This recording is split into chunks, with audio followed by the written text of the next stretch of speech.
दर्शकों, हमारे जिस्म में, हमारी बॉडी में हर एक अंग का एक अपना महत्वपूर्ण योगदान है जो ईश्वर ने दिया है, कुदरत ने हमको दिया है, ऊपर वाले ने जो हमको जन्म से ही पैदा किया है। कोई भी अंग हमारा उन्होंने फिजूल नहीं बनाया। हर एक अंग का महत्व है, जिम्मेदारी है, और सबसे बड़ी जिम्मेदारी है इंसान की जो आपको जन्मजात मिली है उस ऊपर वाले से, उसको बनाए रखना, उसको अच्छी तरह से रखना ताकि आपका जिस्म ठीक ठाक रहे।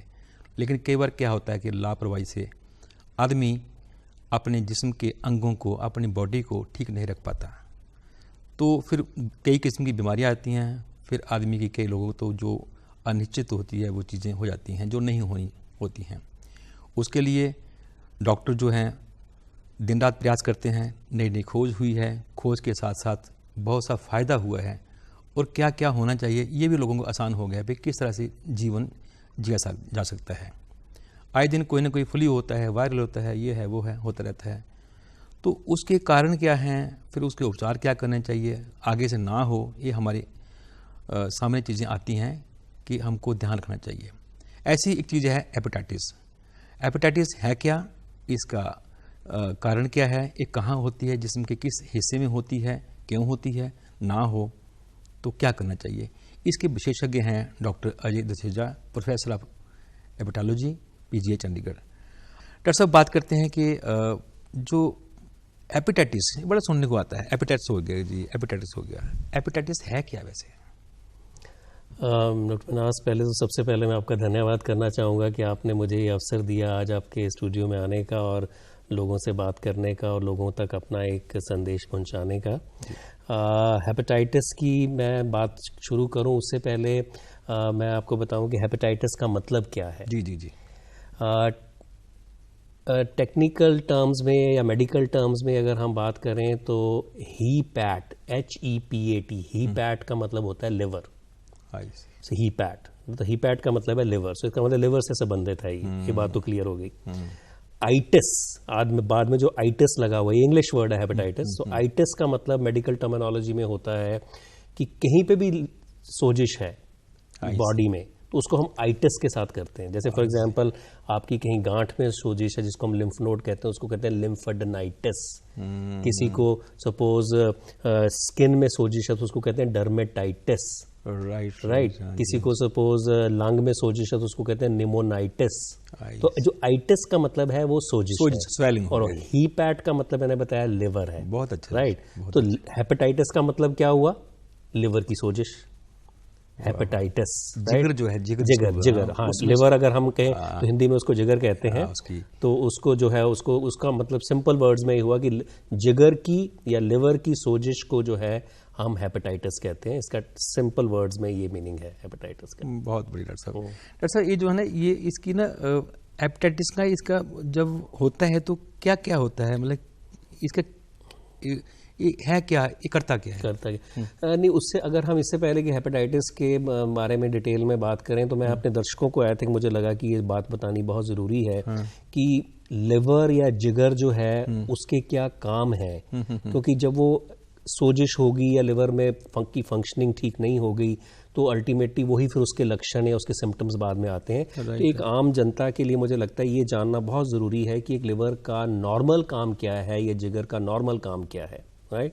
दर्शकों, मैं आपसे ये डॉक्टर साहब बड़ी डिटेल से बात कहने वाले हैं कि लिवर जो हमारा जिगर है, लीवर है, उसका काम क्या है। उसकी जब थोड़ी स्वेलिंग कहीं हो जाए उसमें हम बोलते हैं हेपेटाइटिस। डॉक्टर साहब ने पूरा बता दिया है, हेपेटाइटिस जिगर की सोजिश, लीवर की सोजिश। अब लीवर का काम क्या है जीवन में, डॉक्टर साहब से सुनिए। अच्छा, दर्शकों के लिए बताना ज़रूरी है कि हमारे शरीर में, जैसे आई थिंक इन्होंने शुरू में बताया डॉक्टर मन्हास ने, कि बहुत सारे अंग हैं। आई थिंक आप सबको पता है कि किस तरह के अंग हैं। आपके हार्ट है, दिल जिसे है, लंग्स हैं, फेफड़े जिसे कहते हैं, स्किन हमारी बॉडी के पूरे ऊपर है, किडनीज हैं अंदर, तो कुछ ऑर्गन्स आपके बाहर हैं, कुछ बाहर आपको दिख रहे हैं। राइट। सो ऐसा ही लिवर एक बेसिकली एक अंग है आपका जो कि इंटरनल ऑर्गन है, राइट साइड में बॉडी में इधर होता है। राइट। सो पेट के अंदर है, ये पेट के अंदर का एक अंग है लिवर, जिगर, यहाँ राइट साइड में होता है, चेस्ट के नीचे, और चेस्ट के नीचे, बिल्कुल राइट साइड में चेस्ट के नीचे, एब्डोमेन के अंदर। और ये मैं आपको बता दूं कि ये जितने भी हमारे इंटरनल ऑर्गन्स हैं, मतलब जो आपको दिख नहीं रहे हैं, फॉर एग्जांपल जो बाहर से दिख रही हो तो चमड़ी दिख रही है। चमड़ी अगर आपसे पूछा जाए, एक अगर बच्चों में अगर एक जनरल नॉलेज का क्वेश्चन पूछा जाए कि सबसे बड़ा अंग आपका बॉडी में कौन सा है, तो एक्सटर्नल ऑर्गन और इंटरनल ऑर्गन को डिवाइड कर देना चाहिए। एक्सटर्नल जो है वो स्किन है, जो आपकी चमड़ी है अगर सारी मिला के तोली जाए तो सबसे बड़ी तो चमड़ी बनेगी, राइट। लेकिन अगर इंटरनल ऑर्गन्स की बात करी जाए कि आपके शरीर के जो अंदर हैं, जो दिख नहीं रहे हैं अंग, उनमें सबसे बड़ा अंग कौन सा है, तो लिवर है, वो जिगर है। तो जिगर is the biggest internal organ of your body, और इसका वेट होता है अराउंड 1.5-1.6 kg। राइट साइड में मैंने बताया होता है 1.5 किलो के आसपास होता है ये नॉर्मल वजन जो है, एक हेल्दी लिवर की हम बात करें अडल्ट में, राइट। सो ये इसका वजन होता है। और मुझे एक बात एक्चुअली दिल कर रहा है दोहराने का, मैं लगा कि मैं आपको जरूर कहूँ। हमारे एक बहुत सीनियर हेपेटोलॉजिस्ट हैं अभी, वो हमेशा ये बात किसी भी हमारी मीटिंग होती है तो उसमें ये कहते हैं, तो हमने उनसे ही सीखा है, हमारे गुरु रहे हैं, तो मैं चाहूँगा कि मैं वो बात यहाँ पे कहूँ। बिल्कुल। कि वो बात ये है कि हर एक अंग, जैसे आपने बताया, बहुत इंपॉर्टेंट है बॉडी, और किसी भी अंग में अगर हल्का सा भी कुछ प्रॉब्लम हो तो आदमी तो हिल जाता है। कोई ना कोई सिम्टम्स ऑब्वियसली होंगे और हिल जाएगा और प्रॉब्लम होएगी। तो लेकिन लिवर की इंपॉर्टेंस की मैं बात करना चाह रहा हूँ, इसलिए मैं ये भूमिका बांध रहा हूँ। तो जैसे अब फॉर एग्जांपल हार्ट है, सबको पता है कि हार्ट कितना इंपॉर्टेंट है, हार्ट की डिजीजेस कितनी इंपॉर्टेंट है। लेकिन अगर आप बात करो कि भी हार्ट का फंक्शन क्या है, कोई पूछे आपसे कि हार्ट का फंक्शन क्या है, तो देखा जाए तो हार्ट क्या है, दिल क्या है, एक पंप है। क्या कर रहा है वो, उसमें बॉडी का जितना भी ब्लड है वहां जा रहा है, फिर वापस आ रहा है, और वो पंप कर रहा है, वो भेज रहा है आगे, तो पंपिंग का काम है ना सर, पंपिंग कर रहा है। तो हार्ट क्या, एक पंप बन गया है, इतना ही काम है उसका, और तो काम कुछ नहीं है उसका, राइट। बहुत इंपॉर्टेंट है, I am not saying heart is the most important, लेकिन काम सिर्फ एक है, पंपिंग, ब्लड सप्लाई कर रहा है, ब्लड सप्लाई कर रहा है। अच्छा, फिर हम बात करें हार्ट के आसपास यहाँ फेफड़े हैं, लंग्स हैं। सो लंग्स हैं, फेफड़े हैं, उनका बहुत इंपॉर्टेंट काम है। लेकिन काम क्या है, वो हार्ट इज अ पंप, तो ये क्या बना, एक तरह की एक मेम्ब्रेन है, झिल्ली जिसे कहते हैं। जो लंग्स है वो झिल्ली है या मेम्ब्रेन है। वो क्या काम है उसका, कि कार्बन डाइऑक्साइड को क्लीन, बेसिकली ऑक्सीजन को लेना और कार्बन डाइऑक्साइड को फेंकना। ठीक है, तो क्या अंदर आप सांस ले रहे हो और सांस फेंक रहे हो, राइट। तो बेसिकली इतना ही काम कर रहा है ना, मेम्ब्रेन का काम कर रहा है basically, right. So this is what it is doing, cleaning your air, right. मतलब हम लोगों के लिए ये कहेंगे हवा लेना, और शुद्ध हवा जो है वो उसको दिल को देना। हाँ, दिल को देना कह लो। तो हवा को अंदर लेना और छोड़ने का जो है वो मेम्ब्रेन का काम कर रहा है, तो वो बेसिकली हवा को इधर से लेके उधर को कर रहा है, क्लियर। बहुत कमाल। अच्छा, तीसरा आप देखो, किडनीज कितनी इंपॉर्टेंट है। यूरिन आपका सारा अगर प्रॉब्लम हो जाए तो दिक्कत हो जाती है, लेकिन किडनी का काम क्या है, एक फिल्टर का काम है। फिल्टर की तरह काम है। फिल्टर का मतलब ये है कि आए जितनी भी आपकी इंप्योरिटीज हुई उसको क्लीन किया और सारी इंप्योरिटीज को फिर यूरिन के रास्ते से निकाल दिया, तो फिल्टर कर रहा है वो उसको, राइट। फिल्टर कर रहा है, राइट। तो हार्ट पंप हो गया, ये मेम्ब्रेन हो गए, वो फिल्टर हो गया। लेकिन लिवर का इतना सिंपल नहीं है काम। Liver is very complicated, because liver जो है एक काम नहीं करता है, जैसे इनका पंप हो गया, इसका मेम्ब्रेन हो गया, उसका फिल्टर हो गया, ऐसा नहीं है। लिवर बहुत सारे काम करता है, राइट। तो अगर चलो हम शुरू करें कि क्या क्या काम करता है लिवर का। कमाल है डॉक्टर साहब, बहुत कमाल है। हाँ, तो लिवर के काम की अगर बात करें तो सबसे पहले तो काम क्या है लिवर का, कि लिवर चीजें बहुत बनाता है, सिंथेसाइज करती है, वहां पे चीजें बनती हैं। जैसे फॉर एग्जांपल आपका जितना भी ये बॉडी के प्रोटीन्स हैं, ठीक है, आपकी बॉडी में प्रोटीन्स होते हैं, राइट। प्रोटीन्स में से अगर देखा जाए तो मोस्ट इंपॉर्टेंट प्रोटीन्स होते हैं जो क्लॉटिंग फैक्टर्स हैं आपके। क्लॉटिंग फैक्टर्स का मतलब है कि कहीं पे भी आपको चोट लग जाए, चोट लग के ब्लीडिंग होती है, तो उसकी क्लॉटिंग इमीडिएटली होनी चाहिए, नहीं तो ब्लड चलता रहेगा। तो वो जो क्लॉटिंग में कुछ फैक्टर्स इन्वॉल्व होते हैं उसको हम क्लॉटिंग फैक्टर्स कहते हैं, राइट। वो सारे लिवर में बनते हैं, राइट। तो वो बनते हैं।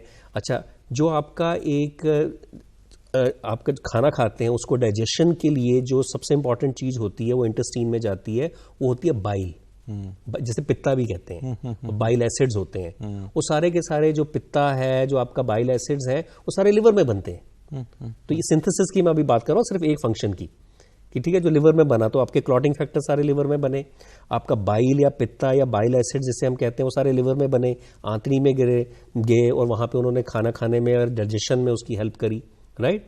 अच्छा, जितना भी आपका बॉडी में कोलेस्ट्रॉल है, राइट, कोलेस्ट्रॉल को लोग हमेशा बुरी नज़र से देखते हैं कि भाई जम जाएगा कहीं आंतरी वेसल्स में और डैमेज करेगा, लेकिन कोलेस्ट्रॉल के बहुत फ़ायदे, मतलब बॉडी में हमारे सेल्स में सबको कोलेस्ट्रॉल चाहिए होता है। जितने भी हमारे बॉडी के जितने भी सेल्स हैं उनको कोलेस्ट्रॉल चाहिए होता है, और भी बॉडी को कोलेस्ट्रॉल चाहिए होता है। तो कोलेस्ट्रॉल हो गया, उसका एक कंपोनेंट ट्राइग्लिसराइड होता है जो कि एक टाइप ऑफ कोलेस्ट्रॉल है। ये सारे के सारे लिवर में बनते हैं, राइट। सो कोलेस्ट्रॉल का बनना, बाइल एसिड्स का बनना, जैसे मैंने बताया कि ये इसका बनना, क्या कहते हैं, क्लॉटिंग फैक्टर्स का बनना, ये सारे बिलिरुबिन वगैरह का बनना, ये सारी चीज़ें जो हैं सारी लिवर में बनती हैं। अच्छा, लिवर में बनती हैं कुछ चीज़ें लिवर में स्टोर होती हैं। जैसे फॉर एग्जांपल आपका वाइटामिन होते हैं, कहीं तो एक वाइटामिन है जिसको विटामिन ए कहते हैं, ठीक। तो विटामिन ए जो है उसका स्टोरिंग स्पेस ही लिवर है। अच्छा, तो अदर देन सिंथेसिस वो वहाँ पे चीज़ें स्टोर भी करता है लिवर में, राइट। अच्छा, जो और बहुत इंपॉर्टेंट काम है लिवर का वो है डिटॉक्सिफिकेशन। डिटॉक्सिफिकेशन का मतलब है सफाई करना। आप बहुत सारे लोग जो हैं दवाई खाते हैं, कोई किसी भी तरह के, कोई एंटीबायोटिक खा लिया या कोई भी दवाई ले ली, वो दवाई को डिटॉक्सिफाई करना या बॉडी से निकालने का ज़्यादातर काम जो है लिवर का होता है। किडनी भी करती है लेकिन लिवर बहुत काम करती है। एंड मोस्ट इंपॉर्टेंट एक जो, या ड्रग्स की जब हम बात करें तो मोस्ट कॉमन ड्रग की हम बात करते हैं तो वो है अल्कोहल, शराब। तो जो शराब है उसको लिवर बॉडी से निकालना या उसको डिटॉक्सिफाई करना या उसको मेटाबोलाइज करना, जैसे हम कहें टेक्निकल वर्ड्स में, वो लिवर करता है, राइट। तो जितने भी आपके टॉक्सिन्स हो गए, जैसे कुछ भी, किसी ने सपोज कोई गलती से कोई चीज़ पी ली, राइट, या किसी भी इंटेंशन से वो कोई चीज़ पी ली, अब बॉडी तो क्या करेगी, उसको बचाने की कोशिश करती है, उसको डिटॉक्सिफाई करती है कि उसको निकालो बाहर, राइट। तो कौन करेगा? वो लिवर, बिगेस्ट। तो टॉक्सिन्स को करना, आपकी दवाइयों को करना, अल्कोहल को करना, सबको प्योर करना, राइट। अमोनिया बनता है इंटेस्टाइन्स वगैरह में, उनको क्लियर करना। तो ये एक प्यूरिफिकेशन का जो काम है वो सारा लिवर का है। सो प्यूरिफिकेशन का हो गया, सिंथेसिस का हो गया, स्टोरेज का हो गया, राइट। बॉडी का जो हमारा एक इम्यून सिस्टम है, इम्यून सिस्टम मतलब हमारी लड़ने की जो क्षमता है, ताकत है बीमारियों से, उसके कुछ इम्यून सेल्स बॉडी में इन्वॉल्व होते हैं, राइट। वो बहुत सारे सेल्स जो हैं वो लिवर में रिजाइड करते हैं, वहाँ रहते हैं। रेटिकुलो एंडोथेलियल सिस्टम हम लोग कहते हैं, वो लिवर में सबसे बड़ा है, राइट। तो लिवर जो है वो वहाँ पे करता है, right.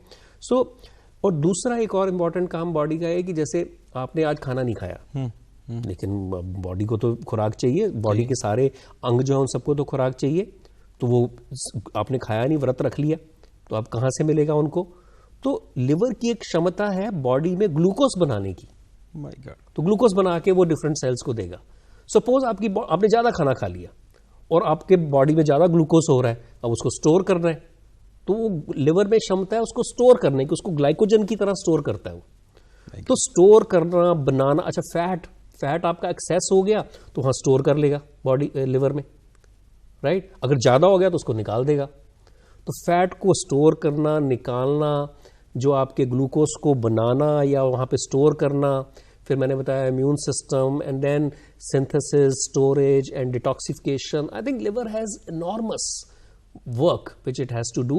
So that is when we compare in our meetings, scientific meetings, and when we give importance of liver, तो हम ये कहते हैं कि जी ये तो पंप है, ये मेम्ब्रेन है, ये फिल्टर है, बट लिवर जो है, आई एम श्योर अगर कोई कार्डियोलॉजिस्ट आपके शो में आएगा तो शायद वो हार्ट के और भी फंक्शंस आपको बताएगा, सॉरी, या जो अगर कोई नेफ्रोलॉजिस्ट आपके फंक्शन में आएगा तो शायद वो आपने बताएंगे। लेकिन एज अ लेमैन या एज अ दिस थिंग हम ये अंडरस्टैंड करते हैं और हमें लगता है कि लिवर के बहुत सारे काम है। सॉरी, मैं आई थिंक हम वो क्वेश्चन जो मुद्दा चल रहा था हमारा उससे हम हट गए। मुद्दा तो सर वही था, लेकिन कि ये जो आपने काम करता है, ये बातें बताई ना डॉक्टर साहब, लोगों को शायद नहीं पता होंगी। बिल्कुल, अभी बड़ी काम की बातें सुनी आपने डॉक्टर साहब ने कहा है कि लीवर का इतना काम है, रोटी जो हम एक्सेस खाते हैं, ज़्यादा खा ली, उसको पचाना, रखना, उसको बैलेंस करना, जो है हर चीज़ की जो सप्लाई करना, वहाँ करना, कुछ चीज़ें बनाना जो हमारे लिए ज़रूरी हैं, जो गैर ज़रूरी चीज़ें हैं उनको ना बनने देना, उनको स्टोर करना, पेट में हर किस्म के हर अंग को चीज़ जो मिलनी चाहिए ये लीवर का काम है। इसे हम बोलते हैं कि सबसे बड़ा डिफेंडर और सबसे बड़ा प्रोड्यूसर बिल्कुल है ना। डिफेंडर प्रोड्यूसर जो है दैट इज लिवर, जिगर। कहते हैं जिगर आपका स्ट्रांग होना चाहिए, लगते जिगर कहते हैं, वो मेरा लगते जिगर है। हाँ बिल्कुल, तो जिगर स्ट्रांग होना बहुत जरूरी जिगर है। मेरे जिगर तो जिगर कहते हैं यार तू मेरा जिगर है। हाँ, जिगर तो इतना इंपॉर्टेंट है, तो हम जिगर को ऐसे समझते हैं बिल्कुल, या जो खा लिया उसने काम करना ही करना है। तो जैसा इसके साथ जुड़ा है जो हेपेटाइटिस की हम बात कर रहे थे। हाँ, तो आपने पूछा कि कारण क्या है, हाँ, कारण क्या, मैं बताऊं। अच्छा, हेपेटाइटिस मैंने शुरू में बताया कि हेपेटाइटिस का मतलब है आइटिस, मतलब लिवर की सोजिश।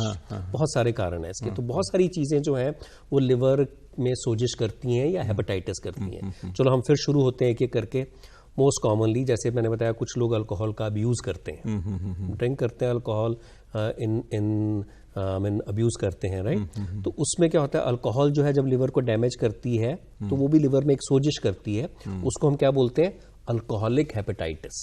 अल्कोहल की वजह से हेपेटाइटिस हुआ तो क्या बोलेंगे, अल्कोहलिक हेपेटाइटिस, राइट। अच्छा, सपोज आपने कोई दवाई खा ली, मोस्ट कॉमन हमारे देश में जैसे कुछ लोगों को क्या होता है, किसी को ट्यूबरक्लोसिस हो गया, टीबी हो गया, टीबी की दवाई खा ली, राइट। तो टीबी की दवाई का एक असर होता है कि वो लिवर में सोजिश करती है, राइट। तो उसको क्या कहते हैं हम, ड्रग इंड्यूस्ड हेपेटाइटिस, राइट, या एटीटी, एंटी ट्यूबरकुलर ड्रग्स होते हैं, एटीटी इंड्यूस्ड हेपेटाइटिस, क्योंकि दवाइयों की वजह से हुआ तो वो ड्रग रिलेटेड हेपेटाइटिस हो गया, ठीक है।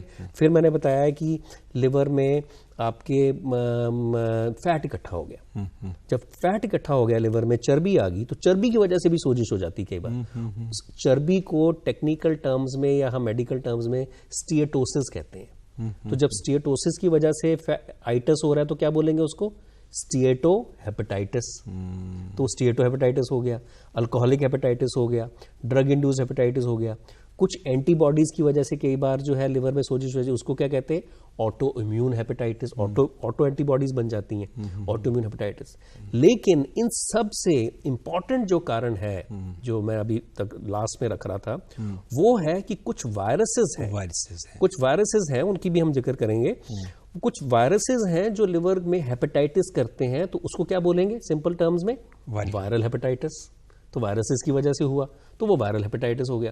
सो viral hepatitis, if you are ask me कि सबसे कॉमन रीजन क्या है हेपेटाइटिस का, तो वो है viral hepatitis, viruses which cause hepatitis, right. So this is known as viral hepatitis, okay. So no, अब क्योंकि हम वायरल हेपेटाइटिस की बात कर रहे हैं और जैसे मैंने बताया सबसे कॉमन कारण है, तो इसको थोड़ा सा विस्तार में अगर आई थिंक आप चाहें तो मैं थोड़ा सा बता सकता हूँ। बिल्कुल, हाँ, बिल्कुल सही। तो वायरसेस जो है, वैसे तो कई तरह के वायरसेस होती हैं, आपको पता होगा कि भाई किसी को जुकाम हो रहा है कि जी वायरस वायरल हो गया, कुछ आंखों में कोई बार लाली आ गई जी वायरस से हो गया, तो वायरस जो उसमें आंखों में पीलापन होता है जो, हाँ, वो तो जॉन्डिस की हम बात करेंगे, जॉन्डिस की मैं बात करूंगा अभी, लेकिन मैं अभी बात कर रहा हूँ कि कई तरह के वायरसेस होते हैं, ठीक है। लेकिन कुछ वायरस ऐसे हैं जो सिलेक्टिवली या प्रेफरेंशियली मैं ये कहूं कि वो लिवर को इफेक्ट करते हैं, उनको कहते हैं हम हेपेटोट्रोपिक वायरसेस। मतलब कि उनका एक तरह से घर है लिवर, उनका उन वायरसेस का, वो अपने घर बनाने के लिए वहां बेसिकली रहते हैं, और ड्यूरिंग दैट प्रोसेस वो लिवर में सोजिश कर देते हैं और हेपेटाइटिस कर देते हैं। बेसिकली उनका घर है लिवर, राइट। तो ऐसे वायरसेस जिनका कि प्रेफरेंशियली या जिनका सिलेक्टिवली लिवर में ही रहना होता है, उनको हम बेसिकली कहते हैं हेपेटोट्रोपिक वायरसेस, कि मतलब वो लिवर में रहते हैं। तो इन वायरसेस को मेडिकल टर्म्स में अल्फाबेटिकली लेबल किया गया है, ABCDE, 5 इंपॉर्टेंट वायरसेस हैं, राइट। क्या नाम है, ABCDE। So hepatitis A, hepatitis B, hepatitis C, D, E, ऐसे अल्फाबेटिकली हैं, राइट। तो ऐसे इनके नाम है। अच्छा, नाम भी इनके हैं, और इनका जो कैसे ये वायरसेस फैलते हैं, कैसे ये लिवर की बीमारी करते हैं, ये सब जो है इनके अलग अलग हैं कुछ कुछ।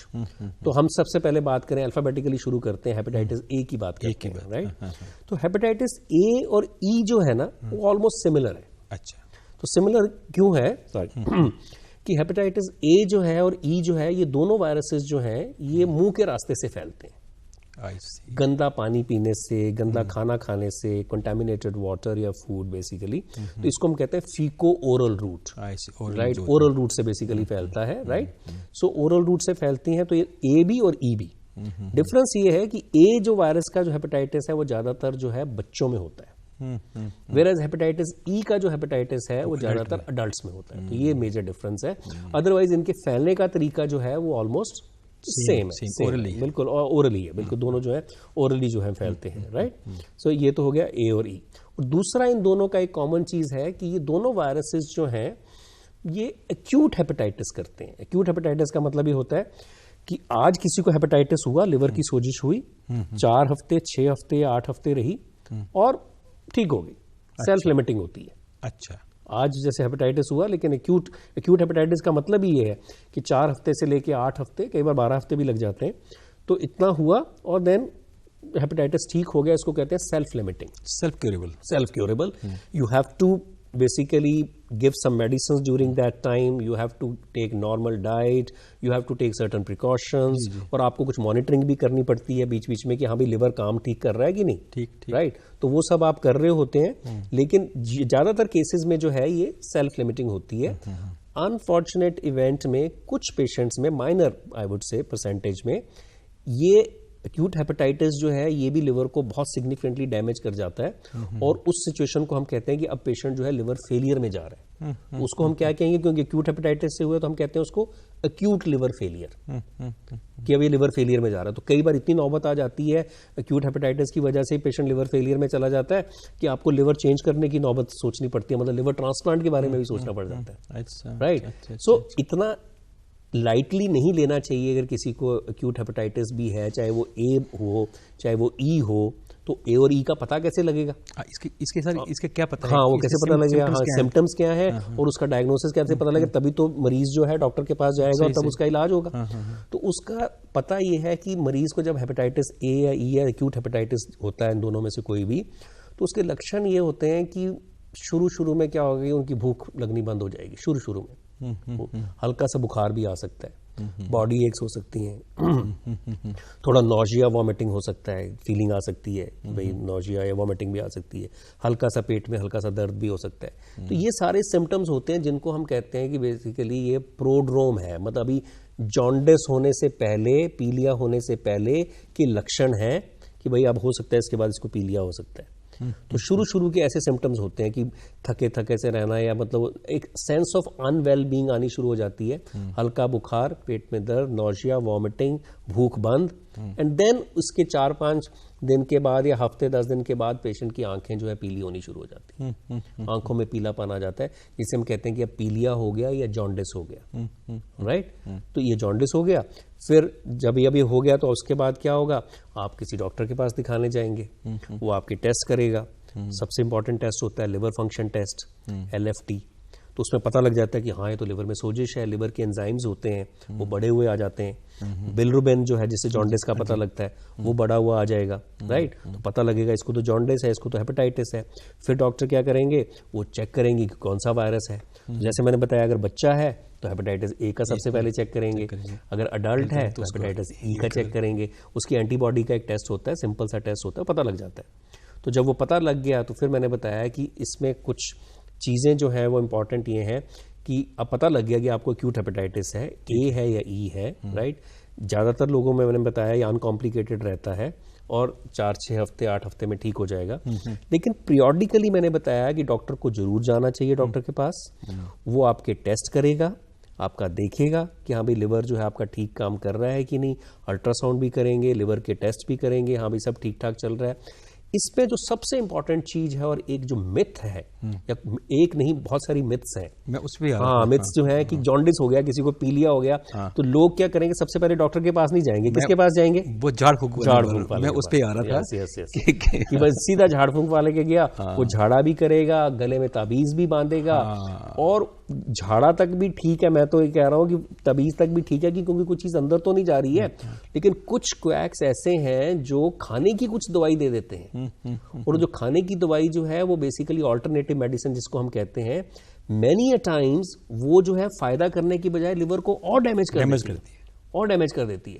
तो ये ना करें प्लीज, ये जो वाला जो है ऑल्टरनेटिव मेडिसिन वाला, कोई ऐसी दवाई बिल्कुल ना लें जिससे लिवर पे थोड़ा सा भी फर्क पड़ता हो, बिकॉज लिवर तो ऑलरेडी सोजिश में है, ऊपर से आपने कोई ऐसी चीज ले ली जो कि लिवर को और फर्दर डैमेज करेगी, तो फिर लिवर कहाँ सहन करेगा। हमारे पास बहुत सारे कॉम्प्लिकेटेड ऐसे आते हैं जो इधर उधर जाके कोई देसी दवाई ले ली या कुछ ले लिया, and then they get complicated, और फिर वो हमारे पास आ जाते हैं। अच्छा सर, जो आपने बात बताई ये तो बड़ी कमाल बात है, क्योंकि ये तो आपने बताया वो ऑटोमेटिकली कुछ टाइम के बाद उसने ठीक होना है। बिल्कुल होना है। अच्छा, वो बहाना बनता है नहीं जी उसने उसको झाड़ फूक की होगी इसलिए ठीक हो गया, तो वो उसके बाद नहीं जी आप ऐसा करो हर दिन आओ उसका फांडा कराने आओ, एक राउंड झाड़ कराने आओ, तो वो तो अल्टीमेटली लीवर का एक टाइम है तो अपने आप ठीक हो ही जाना, और लगता है कि वो झाड़ फूक से ठीक हो गया। राइट। अच्छा, एक और मिथ जो है मैं बिल्कुल, जो आई थिंक क्योंकि आम जनता के लिए शो है तो इट्स वेरी इंपॉर्टेंट, डाइट्स के बारे में बहुत एक मिथ्स है कि किसी को पीलिया हो गया, हेपेटाइटिस हो गया तो पीली चीज तो भाई पीली चीजें तो नहीं देनी, नंबर 1 हल्दी भी नहीं देनी, हल्दी नहीं देनी, पीली चीजें नहीं देनी, कोई तली हुई चीजें नहीं देनी, उसको सिर्फ बॉइल्ड वेजिटेबल्स और बॉइल्ड खाने पे लेके आ जाना, और मोस्ट इंपॉर्टेंट उसको गन्ने का जूस पिलाना।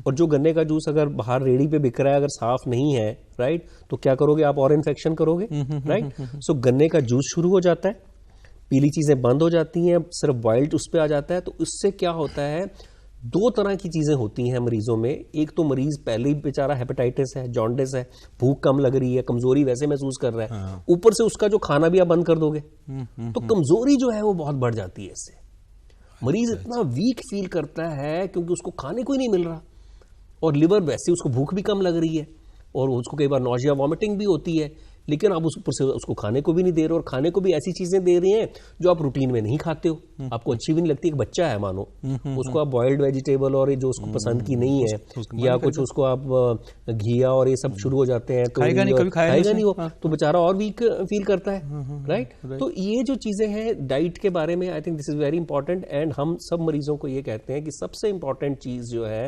एक्यूट हेपेटाइटिस में वो ये है कि प्लीज उसको नॉर्मल खाना दिया जाए। जो घर में बाकी लोग खाना खा रहे हैं प्लीज उसको दिया जाए। अगर उसको लगता है कि भाई उसको थोड़ा सा नौजिया हो रहा है, वॉमिटिंग हो रही है, खाने का मन नहीं कर रहा है, तो थोड़ी थोड़ी क्वांटिटी में दो आप, राइट, थोड़ा थोड़ा करके दो, ज्यादा बार दे दो उसको, लेकिन मन जो उसको जो अच्छा लगता है कम से कम वो तो दो।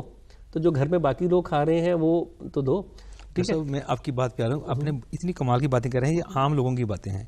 एक दिन हम वहाँ जा रहे थे, किसी ने वो गन्ने का जूस निकालता है, रो बोलते हैं, राइट, गन्ने का रस, तो उसने गन्ना एक डाला तो उसकी मोटर चलती रही, जब उसने गन्ना फिर डाला, उसने फिर उसने 2 गन्ने डाले, 2 गन्ने का फिर उसने उसको फोल्ड कर दिया, मल्टीफोल्ड करके, जब मल्टीफोल्ड करी, एक तो हाथ चलो जैसे भी थे उसके इन्फेक्शन तो होगी, चलो ठीक है, जब उसने उसको इतना बड़ा 2-4 उसको फोल्ड कर दिए तो मोटर जब तेज चली थी, मोटर आस्था हो गई, फिर तेज चली।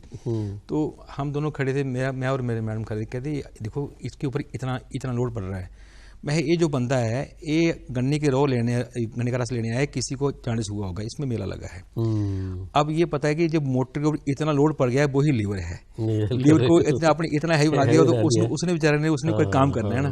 कहती ये आप बात कर, मैं तो फिर मैं जैसे आपने बताया तो ये आप लोगों से मैंने डॉक्टर से सुना है कि इतना उसके ऊपर ओवरलोड करते हैं, बिल्कुल इतना लोड डाल देते हैं, तो इतना बचा रहा है हमको, लीवर बचाता है, तो उसके लिए हम वो खाना पीना भी उसके लिए बंद करते हैं, फिर गन्ने का फिर झाड़ फूक करा दें गन्ने का, फिर और बस सिर्फ बाकी भी सिर्फ जूसेस देंगे उसको, खाने को नहीं देंगे। तो आई थिंक दिस एक्चुअली, एक तो मैंने बताया वीकनेस आ जाती है, and then this prolongs your illness also, ठीक होने में भी आपको ज्यादा टाइम लग जाता है। डॉक्टर साहब जैसे ना किसी ने अगर किसी से, चलो वैसे तो जैसे आपने बताया पहले डॉक्टर के पास आना चाहिए, कहीं से भी, गांव में है, शहर में है, जो लोग समझदार हैं वो आते भी हैं, राइट। कुछ लोग फिर भी ना बोलते हैं यार मेरा अपना परिवार का है, भाई है, बहन है, बेटा है, बेटी है, जो भी है, हस्बैंड वाइफ वो भी, तो लगता है यार मान लो बात उनकी, केवल उस चक्कर में आ जाते हैं।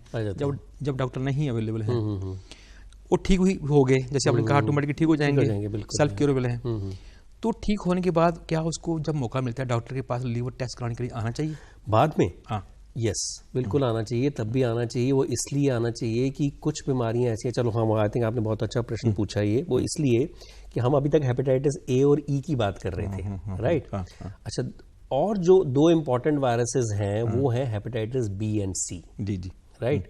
सो हेपेटाइटिस बी और सी जो है वो उनका, पहले मैं आपको बताना चाहूंगा कि उनका ए और ई से अंतर क्या है, फिर आपके क्वेश्चन पे हम आएंगे। सो हेपेटाइटिस बी और सी का अंतर ये है कि उसका जो एक तो फैलने का जो तरीका है वो हेपेटाइटिस ए और ई से अलग है। अच्छा। सो हेपेटाइटिस बी और सी जो है वो मुंह के रास्ते से नहीं फैलता है, वो पेरेंटल रूट हम कहते हैं। पेरेंटल रूट का मतलब ये है कि या तो ब्लड के थ्रू फैलेगा, राइट, किसी को ब्लड ट्रांसफ्यूजन हुआ जो कि स्क्रीन्ड नहीं है या टेस्टेड नहीं है फॉर हेपेटाइटिस बी एंड सी, यहाँ पे मैं ये बता दूं कि आजकल जितने भी ब्लड बैंक्स हैं ये एक मैंडेटरी है, जितने भी ब्लड बैंक्स हैं, ऑथराइज ब्लड बैंक्स की मैं बात कर रहा हूँ, वहाँ पे ये मैंडेटरी है कि हेपेटाइटिस बी की स्क्रीनिंग और हेपेटाइटिस सी की स्क्रीनिंग मरीज को ब्लड इशू करने से पहले, वो जो भी डोनेट करता है वो उसके ब्लड में पहले करी जाती है टेस्टिंग। अगर उसमें हेपेटाइटिस बी और सी नहीं होता है तभी उस ब्लड को उस ब्लड बैंक पे रखा जाता है, अदरवाइज डिस्कार्ड कर दिया जाता है, राइट। तो this is very important, because general population में आप किसको ये इन्फेक्शन है वो हम बात करेंगे, क्योंकि ये साइलेंट होती हैं तो नहीं पता लगता, राइट। तो इसलिए जो है ये ब्लड बैंक में इनकी स्क्रीनिंग जो है हेपेटाइटिस बी की ऑलमोस्ट 85 से चल रही है इंडिया में, और लेकिन हेपेटाइटिस सी की स्क्रीनिंग जो है वो 2002 के आसपास या 1 के आसपास शुरू हुई है ये, राइट। तो आज की डेट में अगर हम बात करें 2017 में, तो जितने भी ब्लड बैंक्स ऑथराइज में होगा तो आपको ये दोनों क्योंकि स्क्रीन्ड मिलेंगे, तो this has become now less common a route of transmission of hepatitis B and C, लेकिन पहले ब्लड के थ्रू बहुत होते थे ये।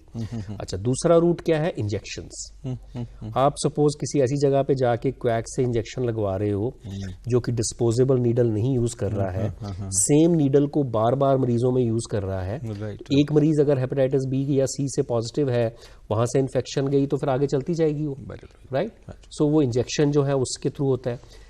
तीसरा, कुछ लोग जो है आईवी ड्रग अब्यूज करते हैं, टीका लगवाते हैं नशे के लिए, वो क्या करते हैं अपनी नीडल्स को शेयर करते हैं, राइट, ग्रुप है, राइट। तो किसी को अगर इन्फेक्शन है तो वो सब में फैलेगी, राइट। तो ये इसका इंजेक्शन के थ्रू इसका ट्रांसमिशन है, ब्लड के थ्रू, चाहे आईवी ड्रग अब्यूज है, चाहे मैंने बताया वैसे किसी को इंजेक्शन लग रहे हैं। तीसरा होता है इसमें फैलने का तरीका है, फॉर एग्जाम्पल ये मदर टू बेबी, मदर को सपोज हेपेटाइटिस बी का इन्फेक्शन है और प्रेगनेंसी है तो बेबी को इन्फेक्शन जा सकता है ड्यूरिंग प्रेगनेंसी या इमीडिएटली आफ्टर प्रेगनेंसी हो जाता है। सेक्सुअल रूट ऑफ ट्रांसमिशन है इनका, इसका so, यह है हेपेटाइटिस बी एंड सी का। अच्छा, यस, हस्बैंड टू वाइफ और योर पार्टनर्स जो है उनमें जो है ये फैलता है। डायलिसिस के दौरान, not through the machines, but आपका एनवायरनमेंट वहां पे ऐसा होता है कि क्योंकि एक आदमी जो किसी को हेपेटाइटिस बी एंड सी का इन्फेक्शन है उसका ब्लड ले रहे हो, कहीं रख रहे हो, तो वहाँ एनवायरनमेंट जो है वो क्लीन नहीं होता है। तो जो बाकी के मरीज हैं डायलिसिस सेंटर में, उनको रिस्क रहता है कि भाई किसी को चोट लगी है, कोई पता नहीं है, किसी का हाथ लग गया वहां पे ब्लड के ऊपर या कुछ है तो फैलने का रिस्क रहता है, राइट। तो ये सारे के सारे रूट्स अगर आप देखो, अगर आपने शायद और भी शो करे होंगे HIV पे या एड्स के ऊपर, तो ये जितने भी रूट्स हैं आप देखो तो ये ऑलमोस्ट सिमिलर हैं जो HIV और एड्स के रूट होते हैं। तो HIV और एड्स का वायरस जिस तरह से फैलता है उसी तरह से हेपेटाइटिस बी और सी के जो वायरसेस हैं वो ऑलमोस्ट उसी तरह से फैलते हैं। तो उनका जो रूट ऑफ ट्रांसमिशन है जो ऑलमोस्ट सेम है। तो ये तो हो गया इनके ट्रांसमिशन का रेट। लेकिन अब बात आते हैं कि भाई उनका वो पता कैसे लगता है, सिम्टम्स। ज्यादातर पेशेंट्स में, अच्छा हम क्योंकि डिफरेंस कर रहे थे A एंड E के बीच में, तो एक तो ये इनके रूट्स ऑफ ट्रांसमिशन में फर्क हो गया। हाँ, उसका तो ओरली हो गया, हो गया। ये दूसरे रूट से हुआ, blood and blood related thing, almost blood के थ्रू हुआ, ऑलमोस्ट ब्लड के थ्रू, राइट। दूसरा जो डिफरेंस है hepatitis A, E and B and C के बीच में है, वो मैंने क्या बोला था आपको कि एक्यूट हेपेटाइटिस करते हैं, अपने आप ठीक हो सकता है। हाँ, एक्यूट अपने आप सेल्फ लिमिटिंग। ये दोनों क्या करते हैं? Chronic hepatitis. क्रॉनिक का मतलब है लंबे समय तक चलने वाला, लंबे का मतलब है सालों साल चलने वाला। मतलब एक बार इन्फेक्शन हुआ तो अगर हेपेटाइटिस C या B को अगर आप ठीक नहीं करोगे तो वो तो सालों साल चलेगा, निकलेगा नहीं बॉडी से। अच्छा, राइट। तो सालों साल जब कोई वायरस आपकी बॉडी में रहेगा, आपके शरीर में रहेगा, चाहे उसका घर है लिवर, वो घर को डैमेज नहीं करना चाहेगा, ठीक है। लेकिन बॉडी क्या करती है? उन वायरसेस को निकालने की कोशिश करती है लिवर से। उस प्रोसेस में वायरस और बॉडी की जो लड़ाई है, उस लड़ाई में अल्टीमेट सफरर कौन होता है? बॉडी, लिवर में सोजिश हो जाती है, राइट। वो बॉडी को जब निकालने की, लिवर जब निकालने की कोशिश कर रहा है उन दोनों हेपेटाइटिस बी एंड सी को निकालने की, तो उसमें सोजिश हो जाती है लिवर को, उसको हम क्रॉनिक हेपेटाइटिस कहते हैं। और ये सोजिश मैंने बताया सालों साल चलती रहती है और कोई सिम्टम नहीं, कोई सिम्टम नहीं। मरीज के अंदर वायरस में, बॉडी में, लिवर में वायरस है, हेपेटाइटिस बी है या सी है, लेकिन मरीज को पता ही नहीं है।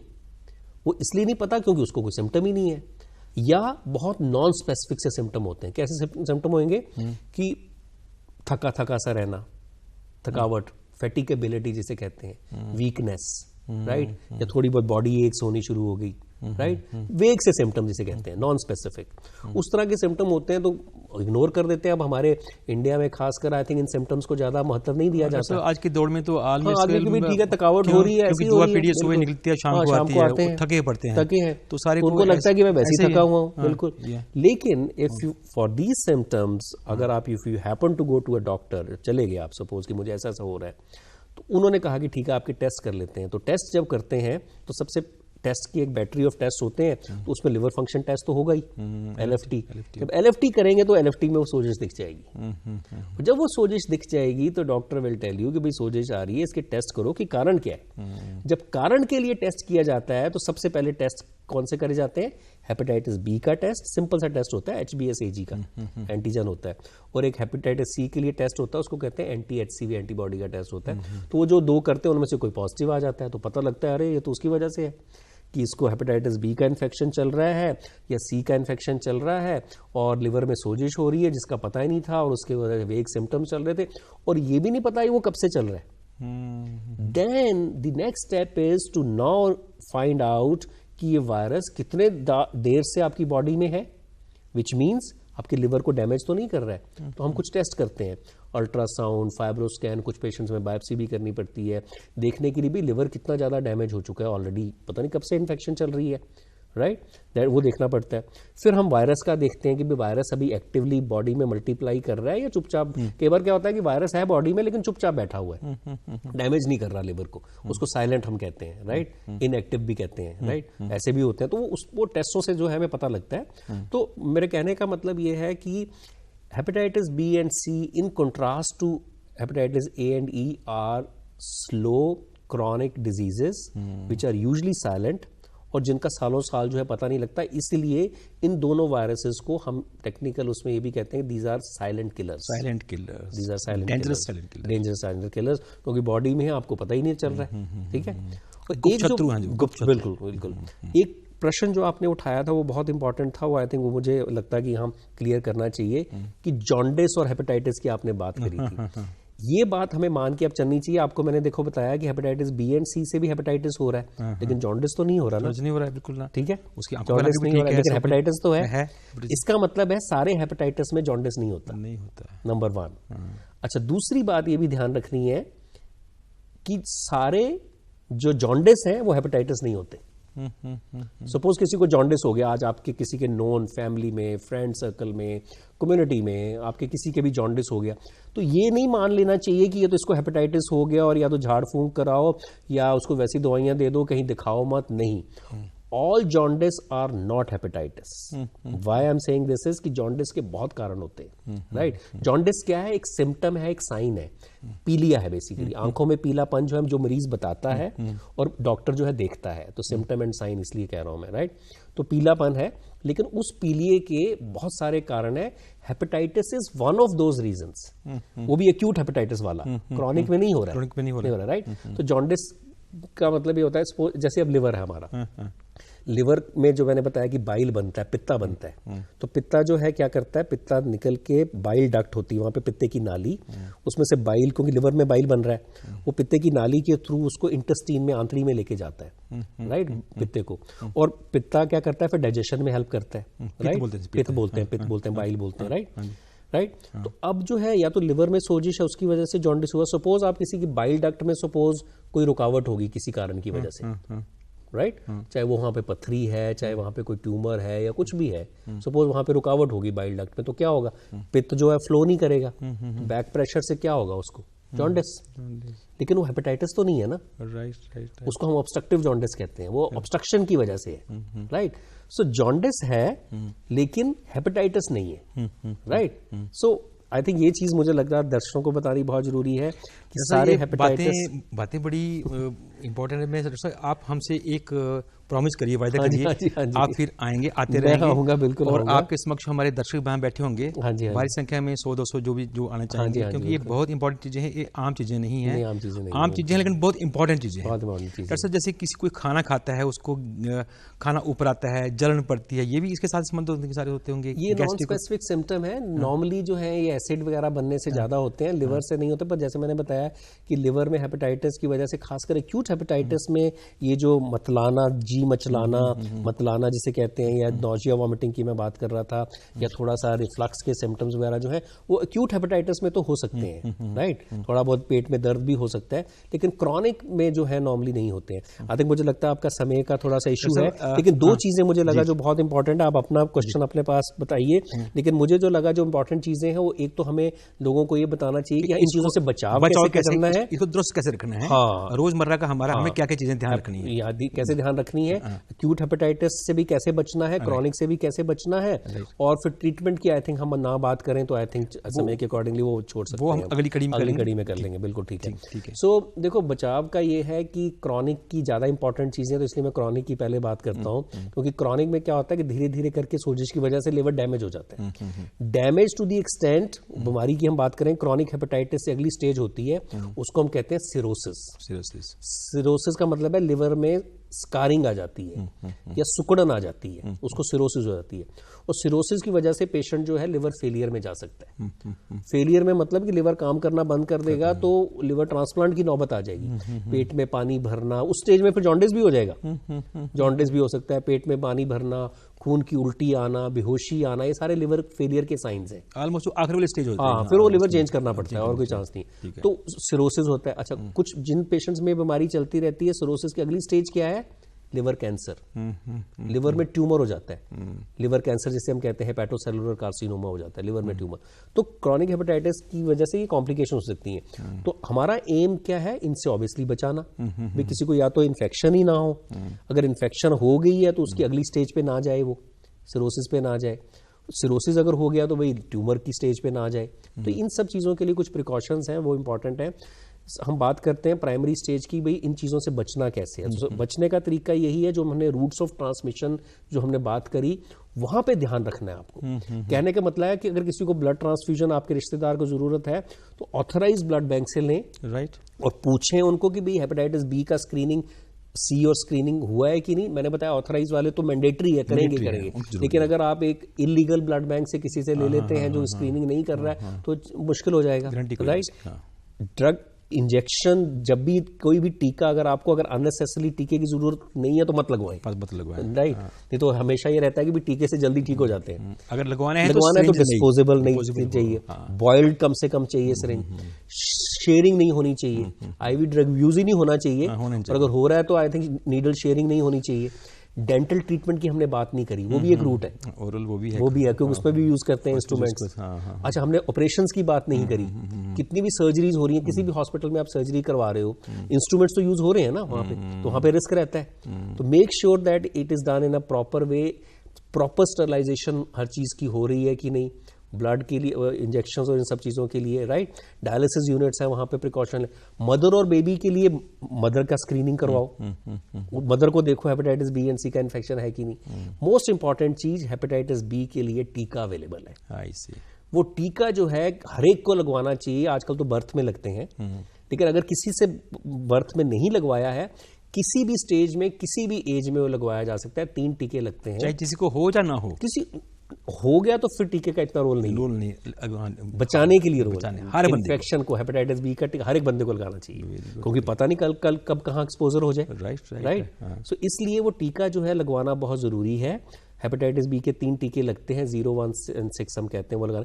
हेपेटाइटिस ए के भी टीके आते हैं, वो 2 टीके लगते हैं, वो सिर्फ बच्चों में लगते हैं। लेकिन ए बी और सी एंड ई में से हमारे पास टीके जो है सिर्फ ए का है और बी का है, सी और ई के लिए कोई टीका नहीं है अभी तक, राइट। उसके लिए फिर आपको बाकी प्रिकॉशंस जो है वो जो लेने हैं। और एक लास्ट चीज, बाकी लोग, अब आप बैठे हैं, मैं बैठा हूं इस हॉल में, और लोग बैठे हैं ना, तो आपको कोई सिम्टम है, टीके भी लगे हुए हैं, चाहे आपको पता नहीं, राइट। लेकिन अब पता कैसे लगे कि बीमारी अंदर है कि नहीं है? बिल्कुल टेस्ट करवाइए अपना। I see, go and get yourself tested for hepatitis B and C. Why I am saying this is, there is a possibility कि every 12th person in this world could be having hepatitis B or C infection. Why I am saying this?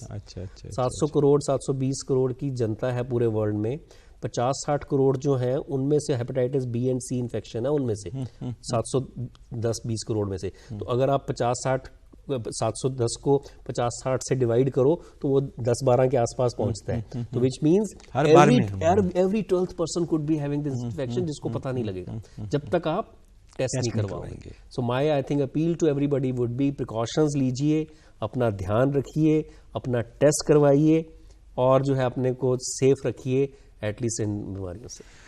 दर्शकों, doctor साहब के साथ बातें हैं, ये तो कड़ी दर कड़ी चलनी ही चाहिए। डॉक्टर साहब ने हमसे जो एक प्रॉमिस किया है, हमारे स्टूडियो में आएंगे और जो आमंत्रित दर्शक हमारे होंगे यहाँ आएंगे। आपने अपनी शंका है, हर बंदे को शंका है, कुछ लोग खाने पीने के शौकीन होते हैं, कुछ अधिक खाते हैं, सोचते हैं, तो सारा जो है वो लोड हमारे लिवर के ऊपर पड़ता है, जिसकी आप डॉक्टर साहब ने बताया है, डिटेल से डॉक्टर साहब ने बताई है और डिटेल से बातें कहेंगे। आगे अगली बारी कड़ियों में डॉक्टर साहब आते रहेंगे। डॉक्टर साहब, आपने आज जो सुन रहे हैं उनकी तो आंखें खोल दी हैं, उनका दिमाग भी खोल दिया है कि कमाल है जी।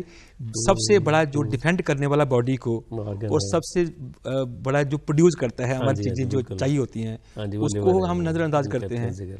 तो घबराने की बात नहीं, इसके इलाज भी हैं, डॉक्टर साहब ने बताया है। आशा रखिए, अपना दिल का ख्याल रखिए, अपने जिगर का ख्याल रखिए, अपनी आंखों का, बॉडी का, पूरे जिस्म का ख्याल रखिए, अपना ध्यान रखिए।